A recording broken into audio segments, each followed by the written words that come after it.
Hello everyone, this is Manisha Vimal. Welcome to GK and GS preparation. इस video में हम मूल्यांकन के प्रकार और मूल्यांकन पर आधारित कुछ प्रीवियस ईयर क्वेश्चंस डिस्कस करेंगे जो कि सीटेट के एग्ज़ाम में अब तक पूछे गए हैं। तो आइए देखते हैं पहले मूल्यांकन के प्रकार। पहला, निर्माणात्मक या रचनात्मक मूल्यांकन, जिसे फॉर्मेटिव इवैल्यूएशन बोलते हैं। बालकों के विकास की लगातार प्रतिपुष्टि के लिए निर्माणात्मक मूल्यांकन का उपयोग किया जाता है। इसके अंतर्गत शिक्षक अध्यापन के दौरान यह जांच करते हैं कि बच्चों ने अभिवृत्तियों, अभिभूतियों तथा ज्ञान को कितना प्राप्त किया है।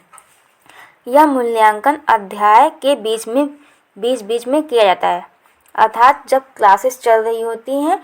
जो पढ़ाई के दौरान मूल्यांकन होता है वो निर्माणात्मक या रचनात्मक मूल्यांकन कहलाता है और इसमें बच्चों के इंटरेस्ट, अभिभूत तथा नॉलेज को कितना प्राप्त किया है उस बात की जांच की जाती है। और दूसरा होता है योगात्मक, संकल्पनात्मक या अंतिम मूल्यांकन। यह मूल्यांकन सत्र की समाप्ति के बाद होता है। इसके अंतर्गत शिक्षक यह जांच करते हैं कि बच्चों ने ज्ञान को किस सीमा तक प्राप्त किया।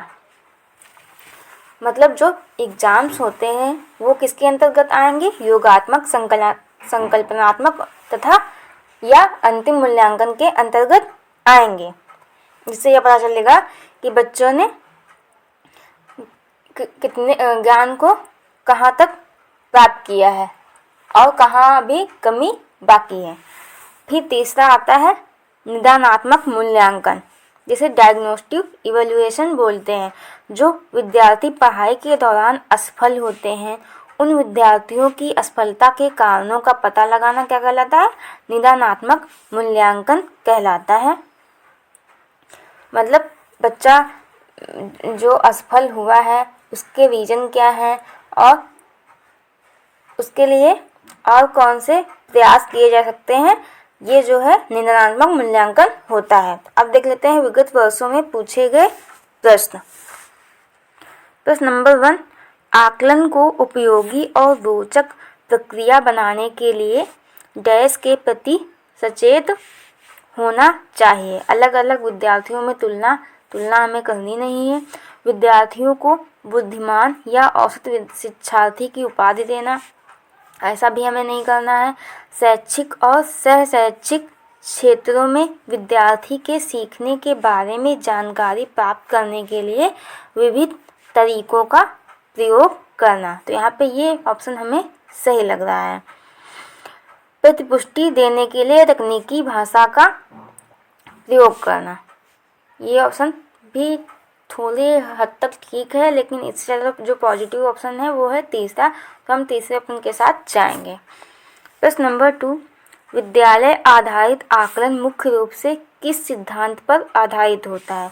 आकलन बहुत किफ़ायती, मितव्ययी होना चाहिए। ऐसा नहीं है कि जो आकलन हो रहा है वो बहुत एक्सपेंसिव हो, बहुत ज़्यादा पैसे लगे उसमें।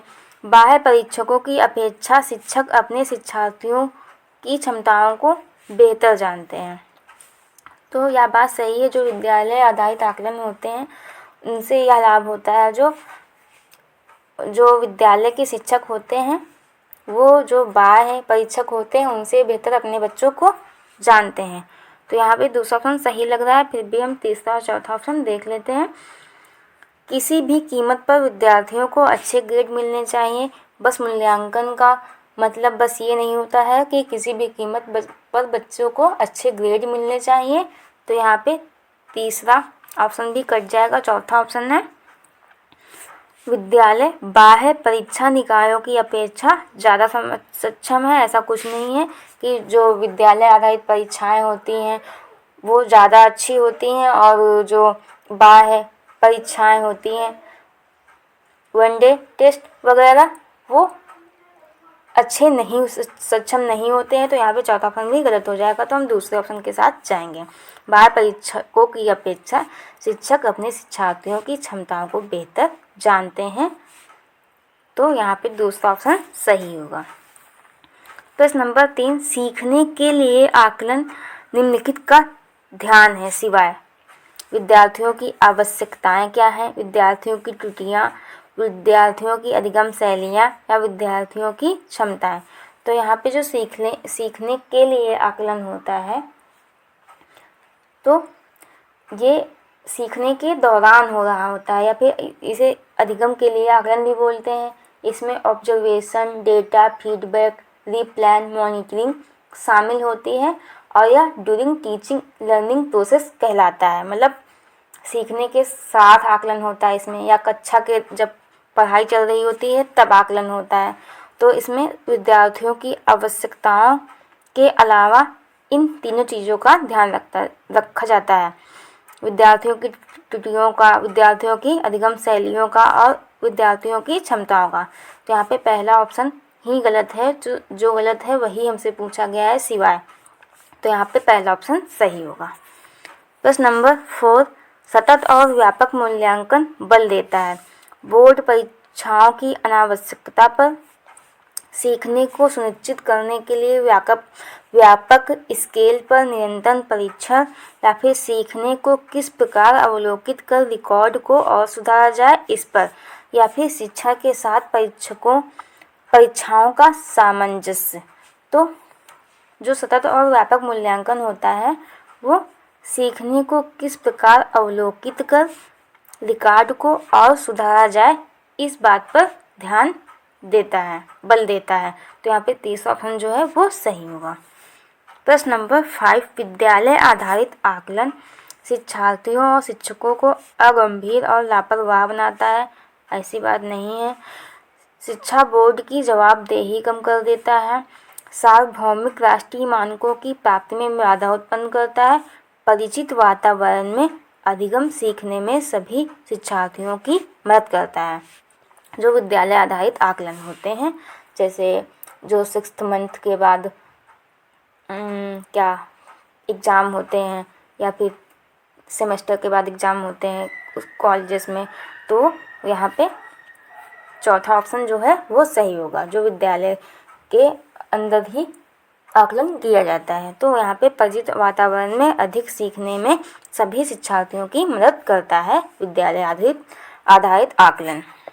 प्रश्न नंबर 7, गणित में अधिगम निर्योग्यता का आकलन निम्न में से किस परीक्षाओं द्वारा सर्वाधिक उचित तरीके से किया जा सकता है। गणित में अधिगम निर्योग्यता का आकलन अधिक्षमता परीक्षण के द्वारा, निदानात्मक परीक्षण के द्वारा, स्क्रीनिंग परीक्षण के द्वारा, या फिर उपलब्धि परीक्षण के द्वारा। तो अगर हमें गणित में अधिगम निर्योग्यता का आकलन करना है तो हम निदानात्मक परीक्षण करेंगे। तो यहाँ पे दूसरा ऑप्शन सही होगा। प्रश्न नंबर 8, वे शिक्षक जो विद्यालय आधारित आकलन के अंतर्गत कार्य करते हैं उन पर अधिक कार्य का बोझ रहता है, क्योंकि उन्हें सोमवार की परीक्षा सहित अक्सर परीक्षा लेनी पड़ती है। ऐसा कुछ नहीं है कि उन पर अधिक बोझ होता है। उन्हें प्रत्येक शिक्षार्थी को प्रत्येक विषय में परियोजना कार्य देना पड़ता है, या फिर शिक्षार्थियों के मूल्य और अभिवृत्तियों का आकलन करने के लिए रोजाना उनका सूक्ष्म आकलन करते हैं, या फिर चौथा व्यवस्था के लिए स्वामित्व की भावना रखते हैं। तो यहाँ पे जो वे शिक्षक जो विद्यालय आधारित आकलन के अंतर्गत कार्य करते हैं वो शिक्षार्थियों के मूल्यों और अभिवृत्तियों का आकलन करने के लिए रोजाना उनका सूक्ष्म अवलोकन करते हैं। तो यहाँ पे तीसरा ऑप्शन जो है वो सही होगा। प्रश्न नंबर 9, सतत और व्यापक मूल्यांकन किस लिए आवश्यक है। शिक्षा के साथ परीक्षा का तालमेल बिठाने के लिए, या फिर शिक्षा बोर्ड की जवाबदेही कम करने के लिए, या फिर जल्दी की जाने वाली गलतियों की तुलना में कम अंतराल पर की जाने वाली गलतियों को सुधारना, या फिर यह समझने के लिए कि अधिगम का किस प्रकार अवलोकन किया जाता है, दर्ज किया जाता है व सुधार किया जा सकता है। तो यहाँ पे अधिगम में जो सतत एवं व्यापक मूल्यांकन होता है वो इसीलिए आवश्यक है कि यह समझा जाए कि किस प्रकार अवलोकन करना है, रिकॉर्ड दर्ज करना है व सुधार करना है। तो यहाँ पे चौथा ऑप्शन जो है वो सही होगा। प्रश्न नंबर 10, अधिगम में आकलन किसके लिए आवश्यक होता है? ग्रेड एवं अंकों के लिए, जांच परीक्षण के लिए, प्रेरणा के लिए, या फिर तीसरा ऑप्शन, चौथा ऑप्शन पृथक्करण और श्रेणीकरण के उद्देश्य को प्रोत्साहन देने के लिए। जो अधिगम में आकलन होता है या फिर अधिगम के रूप में आकलन होता है या बच्चे द्वारा खुद का आकलन होता है एक तरीके से, या सेल्फ लर्निंग, या फिर पीयर ग्रुप में, या फिर कोलैबोरेटिव तरीके से किया जाता है। तो यह किसके लिए आवश्यक होता है? प्रेरणा के लिए आवश्यक होता है, जिससे बच्चा मोटिवेट हो। तो यहाँ पे तीसरा ऑप्शन जो है सही होगा। प्रश्न नंबर 11, निम्नलिखित में से कौन सा आकलन करने का सर्वाधिक उपयुक्त तरीका है? आकलन शिक्षा अधिगम में अंतर्निहित प्रक्रिया है। आकलन एक शैक्षिक सत्र में 2 बार करना चाहिए, शुरू में और अंत में। या फिर आकलन शिक्षक के द्वारा नहीं बल्कि किसी बाह्य एजेंसी के द्वारा करना चाहिए, आकलन सत्र की समाप्ति पर करना चाहिए। तो आकलन जो है शिक्षा अधिगम में अंतर्निहित प्रक्रिया है। तो यहाँ पे पहला ऑप्शन सही होगा। प्रश्न नंबर 12, आकलन बच्चे को लेबल करने, नाम देने और वर्गीकृत करने की अच्छी रणनीति है। आकलन का उद्देश्य ये नहीं होता है कि लेबलिंग की जाए और उन्हें सेग्रीगेट किया जाए। तो यहाँ पे पहला ऑप्शन गलत हो जाएगा। बच्चों की प्रतियोगितात्मक भावना को सक्रिय रूप से बढ़ावा देना है। हमें प्रतियोगिता या फिर कंपटीशन को बढ़ावा नहीं देना है, हमें कोलैबोरेटिव तरीके से सिखाने पे बल देना है। तो यहाँ पे दूसरा ऑप्शन गलत हो जाएगा। सीखने को सुनिश्चित करने के लिए तनाव और दबाव में को उत्पन्न करना है। हमें तनाव और दबाव उत्पन्न करने के लिए आकलन का प्रयोग नहीं करना है। सीखने में सुधार का एक तरीका है आकलन। तो यहाँ पर चौथा ऑप्शन सही होगा। प्रश्न नंबर 13, आकलन उद्देश्यपूर्ण होता है यदि इससे विद्यार्थियों और शिक्षकों को प्रतिपुष्टि प्राप्त हो, या केवल एक बार वर्ष के अंत में हो। विद्यार्थियों की उपलब्धियों में अंतर करने के लिए तुलनात्मक मूल्यांकन किए जाएं। तुलना करने के लिए हमें मूल्यांकन नहीं करना है। इससे विद्यार्थियों में भय और तनाव का संचार हो। यहाँ पे ये तीनों ऑप्शन ही निगेटिव हैं, तो पहला सही होगा। इससे विद्यार्थियों और शिक्षकों को फीडबैक मिलेगा तो वो अपनी लर्निंग में सुधार करेंगे। तो यहाँ पे पहला ऑप्शन सही होगा।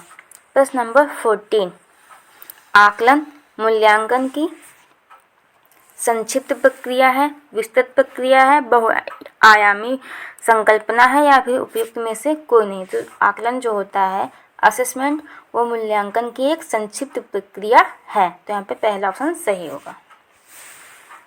प्रश्न नंबर 15, मूल्यांकन शिक्षण एवं शिक्षार्थी दोनों के लिए किस प्रकार का कार्य करता है? पुनर्विलन का कार्य करता है, समावेशन का कार्य करता है, अधिगमन का कार्य करता है, उपयुक्त में से कोई नहीं। तो मूल्यांकन जो होता है शिक्षण एवं शिक्षार्थी दोनों के लिए पुनर्विलन का कार्य करता है। तो यहाँ पे पहला ऑप्शन सही होगा। हम बच्चे को बता पाएंगे या फिर जहाँ पे कमी रह गई है हमें पढ़ाने में या फिर बच्चों को पढ़ने में, वहाँ पे मूल्यांकन के द्वारा हम उनमें सुधार कर सकते हैं। प्रश्न नंबर 16, क्रिस्टीना अपनी कक्षा को क्षेत्र भ्रमण पर ले जाती है और वापस आने पर अपने विद्यार्थियों के साथ भ्रमण पर चर्चा करती है। यह डैश की ओर संकेत करता है। सीखने के लिए आकलन पर संकेत करता है, या फिर आकलन के लिए सीखना, या फिर आकलन का सीखना, या फिर सीखने का आकलन। यहाँ पे आकलन के लिए सीखना और आकलन का सीखना ऐसा कोई कुछ प्रोसेस ही नहीं है। बस सीखने के लिए आकलन और सीखने का आकलन और सीखने के रूप में आकलन होता है। तो यहाँ पे जो क्रिस्टीना है वो अब क्लास के बच्चों को एक भ्रमण पर ले जाती हैं, उसके बाद उस भ्रमण पर चर्चा कर रही हैं। तो यह सीखने के लिए आकलन कहलाएगा, क्योंकि यह ड्यूरिंग टीचिंग लर्निंग प्रोसेस के दौरान कार्य हो रहा है क्लास में। तो यहाँ पे पहला ऑप्शन सही होगा। प्रश्न नंबर 17, निम्नलिखित में से कौन सी अधिगम के मूल्यांकन की विशेषता नहीं है? यह मूल्यांकन शिक्षा प्राप्ति के बाद किया जाता है, या फिर इसमें सूचना को सामान्य रूप से अंकों तथा अथवा ग्रेडों में रूपांतरित किया जाता है। इसमें सूचना अध्यापक द्वारा एकत्र की जाती है। इसमें सूचना छात्रों के द्वारा स्वयं एकत्र की जाती है।